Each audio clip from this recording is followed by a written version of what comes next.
Nanindigan ng mga senador na hindi dapat pinapapasan sa mga consumer ng kuryente ang system loss.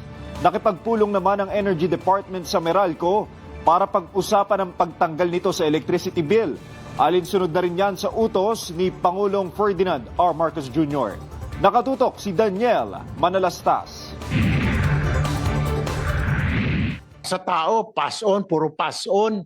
Lahat na lang pinapass on. Napakagandang negosyo pala nito. Hindi ko naisip sana, nagtayo lang ako ng electric company din.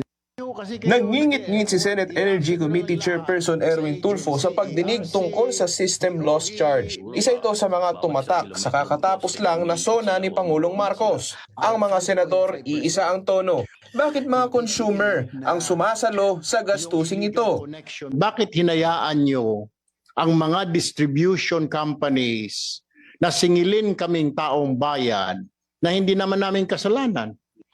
Nangunguna na ang Pilipinas sa buong ASEAN sa pinakamahal na residential electricity rate. Hindi na naghahabol ng mga nagja-jumper, mga nag-illegal connection kasi nga po nababawi na yata dahil sa system loss. Ito pong pagkakaroon natin ng system loss cap ay nagsimula at nababatay doon sa Anti-Pilferage Act ay para mapababa yung gastusin relating to pilferage. Humarap din sa pagdinig ang Meralco. Pinagpapaliwanag ang electric company sa formula ng kanilang system loss. Ang feeder loss cap na inimpose ng regulasyon ay nasa 5.5%.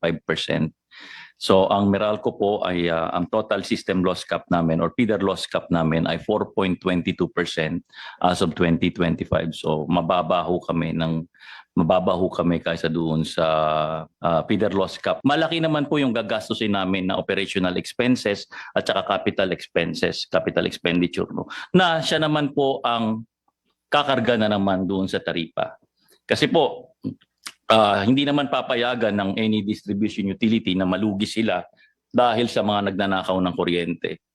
Pero tila hindi ito bumenta sa ilang senador at nasermonan pa sila.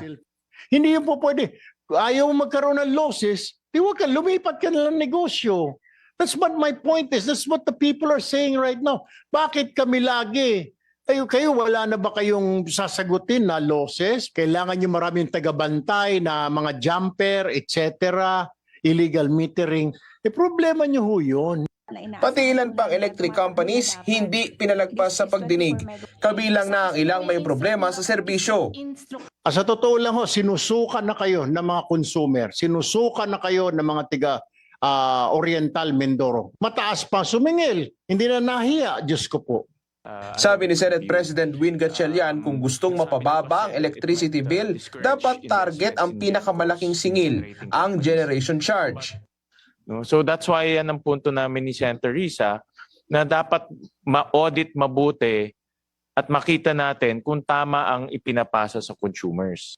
Hirit ng ilang senador, baka pwedeng gawing pamasko sa tao ang pagkawala ng system loss. Sinabi ng Department of Energy na naka-meeting na nila ang Energy Regulatory Commission at Meralco para pag-usapan ang policy reform sa fair energy prices.